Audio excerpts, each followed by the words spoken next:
आज है 19 जून 2025 दिन गुरुवार। Welcome back to clean news UP. चलिए देखते हैं उत्तर प्रदेश की 25 फटाफट बड़ी खबरों को। आपके बैंक खाते में सरकार भेजेगी 1-1 लाख रुपए, बस करना होगा ये काम। उत्तर प्रदेश सरकार ने तीर्थ यात्रा करने वालों को सौगात दी है। जो भी श्रद्धालु कैलाश मानसरोवर की यात्रा करने वाले हैं उनके लिए यूपी सरकार ने खास योजना शुरू की। दरअसल यूपी सरकार ने मानसरोवर की यात्रा करने वाले उत्तर प्रदेश के स्थायी निवासियों के लिए मानसरोवर यात्रा योजना शुरू की है। इसके तहत मानसरोवर की यात्रा करने वाले श्रद्धालुओं को यूपी सरकार 1-1 लाख रुपए देगी। यूपी में 30 जून के बाद बदल जाएगी हजारों स्कूल्स की तस्वीर, योगी सरकार का बड़ा आदेश। उत्तर प्रदेश सरकार ने कम छात्र संख्या वाले सरकारी प्राइमरी स्कूल अब मर्ज करने का फैसला किया है। इस संबंध में सभी जिलों के बेसिक शिक्षा अधिकारियों को पत्र भेजकर 30 जून तक निर्णय लेने का आदेश दिया गया। पत्र के मुताबिक 20 से कम छात्र संख्या वाले स्कूल इस आदेश की जद में हैं। स्मार्ट मीटर लगते ही दुगना हो गया बिजली का बिल, परेशान लोगों की शिकायतों की लगी भरमार। स्मार्ट मीटर लगते ही उपभोक्ताओं का बिजली बिल दुगना हो गया। इसको लेकर उपभोक्ता परेशान हैं। पहले जिन लोगों का मासिक बिजली बिल 350 से 500 रुपए आता था, अब वो दुगना हो गया है। गोरखपुर पानीपत एक्सप्रेसवे में तीसरा सर्वे भी पूरा, अलाइनमेंट के बाद तय होगा रूट। गोरखपुर शामली पानीपत एक्सप्रेसवे निर्माण के लिए हो रहा तीसरा सर्वे भी पूरा हो गया। अब 22 जिलों का अलाइनमेंट सर्वेक्षण चल रहा है। तीनों सर्वे की अलग अलग डिटेल प्रोजेक्ट रिपोर्ट तैयार कराई जाएगी ताकि ये पता चल सके कि कितने पुल, ओवरब्रिज और फ्लाईओवर की जरूरत होगी। यूपी में बिजली के दाम 13 रुपए प्रति यूनिट होंगे। पावर कॉर्पोरेशन की बढ़ोतरी प्रस्ताव पर आयोग ने किया जवाब तलब। उत्तर प्रदेश पावर कॉर्पोरेशन की ओर से दिए गए बिजली दर बढ़ोतरी प्रस्ताव और स्लैब में बदलाव पर नियामक आयोग ने जवाब तलब किया। नियामक आयोग ने मंगलवार को घरेलू बिजली उपभोक्ताओं की 2 स्लैब को मर्ज करने, फिक्स चार्ज और एनर्जी चार्ज में व्यापक बढ़ोतरी के प्रस्ताव पर जवाब मांगा है। एलडीए से व्यावसायिक संपत्ति खरीदने वाले 47 आवंटी दबाए बैठे हैं। 400 करोड़ नोटिस जारी। बड़े व्यावसायिक प्लॉट खरीदने वाले 47 आवंटी एलडीए का करीब 400 करोड़ रुपए कई साल से दबाए बैठे हैं। एलडीए ने इनको डिफॉल्टर मानते हुए 15 दिन में पैसा जमा करने का नोटिस जारी कर दिया। पैसा न जमा करने पर एलडीए पंजीकरण राशि जब्त कर आवंटन निरस्त करेगा। एलडीए के अपर सचिव ज्ञानेंद्र वर्मा ने बताया कि गोमती नगर, सीजी सिटी सहित अन्य योजनाओं में बड़े व्यावसायिक प्लॉट नीलामी के जरिए आवंटित किए गए हैं। नमो घाट पर 95 बटालियन, सीआरपीएफ और गोवर्धन पूजा समिति ने मिलकर किया योगाभ्यास। 11वें अंतर्राष्ट्रीय योग दिवस सप्ताह के अंतर्गत बुधवार की सुबह नमो घाट पर आयोजित योग सत्र में 95 बटालियन सीआरपीएफ के जवानों, गोवर्धन पूजा समिति के पदाधिकारियों, नमो गोवर्धन मॉर्निंग टीम और स्थानीय नागरिकों ने उत्साहपूर्वक भाग लिया। एक पृथ्वी एक स्वास्थ्य की थीम पर आधारित इस कार्यक्रम में बारिश के बावजूद करीब 400 से अधिक लोगों ने योगाभ्यास किया। एक फरियादी के पास जाकर सीएम योगी ने सुनी शिकायतें।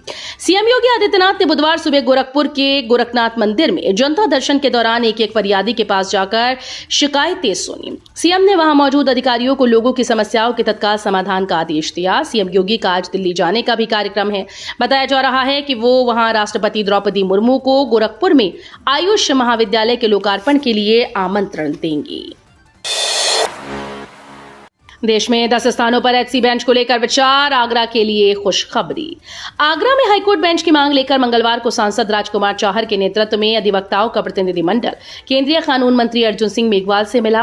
कानून मंत्री ने यह भरोसा दिलाया कि यूपी में एक भी बेंच बनी तो आगरा में ही बनेगी। प्रतिनिधिमंडल की तरफ से आगरा बार एसोसिएशन के अध्यक्ष सुभाष बाबू परमार, सचिव विनोद शुक्ला ने जस्टिस जसवंत सिंह आयोग की सिफारिशों को लागू करने सहित आगरा में खंडपीठ होने की उपयोगिता पर अपना पक्ष रखा। नोएडा एयरपोर्ट के निर्माण में क्यों हो रही देरी, काम की धीमी रफ्तार पर मुख्य सचिव नाराज। नोएडा इंटरनेशनल एयरपोर्ट का निर्माण कार्य पूरा की समय सीमा 30 जून से एक बार फिर से फिसलना तय है। कार्य पूरा करने की समय सीमा में महज 12 दिन बचे हैं, जबकि एयरपोर्ट का निर्माण अभी 85 से 87% ही पूर्ण हो पाया है। निर्माण में देरी से एयरपोर्ट के संचालन में देरी होगी। नोएडा इंटरनेशनल एयरपोर्ट पहुंचे मुख्य सचिव मनोज कुमार सिंह ने निर्माण कार्य के बिछड़ने पर कड़ी नाराजगी जताई है। गोरखपुर में घूमने के लिए बेस्ट है ये 7 जगह। कम खर्च में उठाइए पर्यटन का भरपूर मजा। व्यस्त जीवन शैली और भागदौड़ भरी दिनचर्या के बीच लोग ऐसा स्थल तलाश रहे हैं जहां वे परिवार और दोस्तों के साथ कुछ पल सुकून के बिता सके। यदि आप कम बजट में घूमने का प्लान कर रहे हैं तो गोरखपुर आपके लिए बेस्ट डेस्टिनेशन हो सकता है। एक दशक पहले तक शहर में गिने चुने ही ऐसे स्थान थे जहां लोग परिवार के साथ पहुंचकर पिकनिक का लुत्फ उठा सकते थे, लेकिन बदलते वक्त ने गोरखपुर को ये सुख भी अदा किया है। पैसों के चलते नहीं जाएगी किसी की जान, सीएम योगी बोले इलाज के लिए भरपूर मदद देगी यूपी में पैसों के चलते किसी की जान नहीं जाएगी। मुख्यमंत्री योगी आदित्यनाथ ने गंभीर रोगों के इलाज के लिए सरकार से मदद मांगने वालों को आश्वस्त किया है कि वे बेफिक्र होकर इलाज कराएं। यूपी सरकार उनकी भरपूर मदद करेगी। मुख्यमंत्री ने बुधवार की सुबह गोरखनाथ मंदिर में आयोजित जनता दर्शन में आए करीब 200 लोगों से उनकी समस्याएं सुनी। अयोध्या समेत 7 जिलों में कारोबारी गतिविधियां सुस्त, बुंदेलखंड के 5 जिलों का हाल भी खराब। उत्तर प्रदेश के 7 जिले ऐसे हैं जहां ऋण जमा अनुपात 40% से भी कम है। गाजीपुर, मऊ, आजमगढ़, प्रतापगढ़, अयोध्या, बलिया, उन्नाव के लीड बैंक मैनेजर को चेतावनी देते हुए इसे हर हाल में बढ़ाने के निर्देश दिए गए। शासन ने इन जिलों से ऋण के लिए नए और संभावित सेक्टर्स की पहचान कर रिपोर्ट मांगी है। सौर ऊर्जा उत्पादन में कानपुर दूसरे नंबर पर, प्रयागराज पहले स्थान पर। रेलवे की ओर से जारी किए गए आंकड़े। सौर ऊर्जा उत्पादन में प्रयागराज मंडल में कानपुर को दूसरा स्थान मिला। शहर में पिछले वित्तीय वर्ष 2024-25 के दौरान सोलर पैनल से 10.80 लाख यूनिट विद्युत का उत्पादन हुआ। इससे 48.28 लाख रुपए बचाए गए।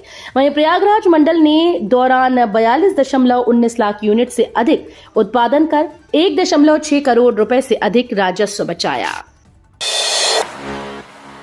यूपी में मानसून ने दी दस्तक, तपेश्वर लू से मिलेगी राहत, होगी झमाझम बारिश। इंतजार की घड़ियां खत्म हुई। उत्तर प्रदेश में आखिरकार बुधवार को मानसून ने दस्तक दे दी। इसकी आधिकारिक जानकारी आंचलिक मौसम विज्ञान केंद्र लखनऊ के वरिष्ठ वैज्ञानिक अतुल कुमार सिंह ने दी। उन्होंने बताया कि बुधवार को सोनभद्र की ओर से दाखिल मानसून के असर से प्रदेश के दक्षिणी हिस्सों सोनभद्र, गाजीपुर, वाराणसी आदि में मानसूनी बारिश की शुरुआत हो चुकी है। कृत्रिम अंग बनाने से जुड़े कोर्स की पढ़ाई होगी आसान। इसी सत्र से विद्यार्थियों को मिलेगा लाभ। डॉक्टर शकुंतला मिश्रा राष्ट्रीय पुनर्वास विश्वविद्यालय में संचालित पाठ्यक्रम मास्टर ऑफ ऑक्यूपेशनल थेरेपी में प्रवेश के लिए आवेदन की प्रक्रिया चल रही है। प्रवेश लेने वाले छात्र छात्राओं के लिए सत्र से पढ़ाई की विधि भी आसान होगी। इसका उद्देश्य है कि छात्र कृत्रिम अंग और सहायक उपकरणों के डिजाइन और सरल फिटिंग के बारे में आसानी से समझ सकें। पटेल वाजपेयी की याद में स्मृति द्वार, रामकथा पार्क का भी होगा निर्माण। यूपी की धार्मिक नगरी अयोध्या में अब लौह पुरुष सरदार वल्लभ भाई पटेल और पूर्व प्रधानमंत्री अटल बिहारी वाजपेयी की स्मृति में स्मृति द्वार का निर्माण कराया जाएगा। शासन ने इसकी स्वीकृति देते हुए निर्माण के लिए पहली किस्त भी जारी कर दी। इस परियोजना से अयोध्या की आध्यात्मिक और ऐतिहासिक गरिमा और बढ़ेगी। सिपाही भर्ती का ऐसा प्रचार जैसे कोई नई बात हो। मायावती ने योगी सरकार पर साधा निशाना। बसपा सुप्रीमो मायावती ने आरक्षी नागरिक पुलिस के 60,244 पदों पर हुई सबसे बड़ी सिपाही भर्ती को लेकर राज्य सरकार पर निशाना साधा। मायावती ने अपने एक्स अकाउंट पर लिखा कि यूपी में अभी हाल ही में हुई सिपाही भर्ती को लेकर ऐसा प्रचार किया गया जैसे ये कोई नई बात हो। इंडो नेपाल सीमा पर फिर चला योगी का बुलडोजर, 3 मदरसे जमींदोज। यूपी में एक बार फिर से इंडो नेपाल सीमा पर प्रशासन का बुलडोजर चला है। बुधवार को श्रावस्ती जिले के जमुनहा क्षेत्र के 3 अलग अलग गांवों में सरकारी जमीनों पर चल रहे 3 अवैध मदरसों को जमींदोज किया गया। इससे पहले मदरसा संचालकों को नोटिस जारी कर जमीन खाली करने का आदेश दिया गया था।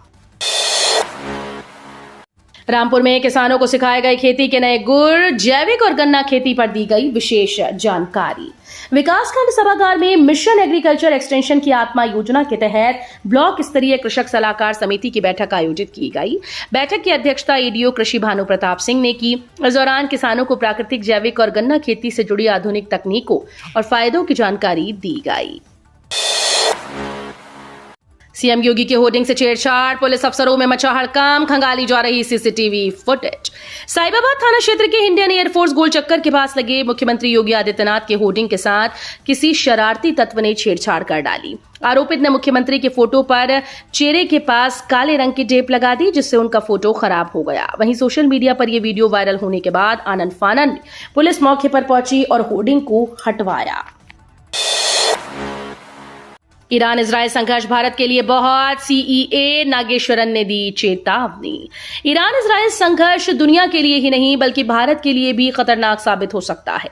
मुख्य आर्थिक सलाहकार वी अनंथा नागेश्वरम ने कहा कि ईरान इजराइल संघर्ष भारत के लिए बहुत अच्छा नहीं है। उन्होंने आगे कहा कि वैश्विक विकास में रिपोर्ट गिरावट कई सालों तक जारी रह सकती है। हालांकि उन्होंने मौजूदा स्थिति के प्रभाव को 2008 के वैश्विक वित्तीय संकट के बराबर मानने से इनकार कर दिया। तत्काल रेलवे टिकट के लिए 1 जुलाई से आधार ओटीपी सत्यापन अनिवार्य। केंद्रीय रेल मंत्री अश्विनी वैष्णव ने कहा कि आगामी 1 जुलाई से तत्काल रेलवे टिकट के लिए आधार ओटीपी सत्यापन अनिवार्य हो जाएगा। भारतीय रेलवे ने पिछले हफ्ते ही निष्पक्ष और पारदर्शी व्यवस्था सुनिश्चित करने और बुकिंग प्रक्रिया से बिचौलियों को हटाने के उद्देश्य से तत्काल टिकट बुकिंग प्रणाली में महत्वपूर्ण संशोधन करने की घोषणा की थी। परिवार के 5 लोगों की कार में जिंदा जलकर मौत। यूपी के बुलंदशहर में एक ही परिवार के 5 लोगों तनवीज अहमद, मोमीरा, जेबा जुबैर और 2 साल के बच्चे की कार में जिंदा जलकर मौत हो गई। जानकारी के अनुसार तेज रफ्तार कार पुलिया तोड़ते हुए सड़क किनारे गड्ढे में गिर गई और उसमें भीषण आग लग गई। कार में बैठे 6 में से 5 लोगों की जलकर मौत हुई जबकि एक महिला जिंदा बची। सूचना पर पहुंची पुलिस ने झुलसी महिला को अस्पताल भेज दिया। सपा का अनोखा प्रदर्शन, ढोल नगाड़ों के साथ प्रशासन की निकाली शव यात्रा। कटनी में सपा जिलाध्यक्ष डॉक्टर ए के खान ने ढोल नगाड़ों के साथ प्रशासन की निष्क्रियता के खिलाफ अनोखा प्रदर्शन किया। आरती सजाकर ठेले पर रखकर शहर में शव यात्रा निकाली गई। फिर एसडीएम कार्यालय और नगर निगम पहुंचकर ज्ञापन सौंपा गया। दरअसल नगर निगम सीमा क्षेत्र झिंझरी में उद्योगपति पवन और ललित मित्तल ने कथित रूप से नजूल की जमीन पर अवैध कब्जा कर बाउंड्री वॉल खड़ी कर दी है। उस पर कार्रवाई न करने का आरोप है। तो ये थी आज की 25 फटाफट बड़ी खबरें। अगर आपको न्यूज पसंद आई हो तो वीडियो को लाइक और शेयर जरूर करें। धन्यवाद।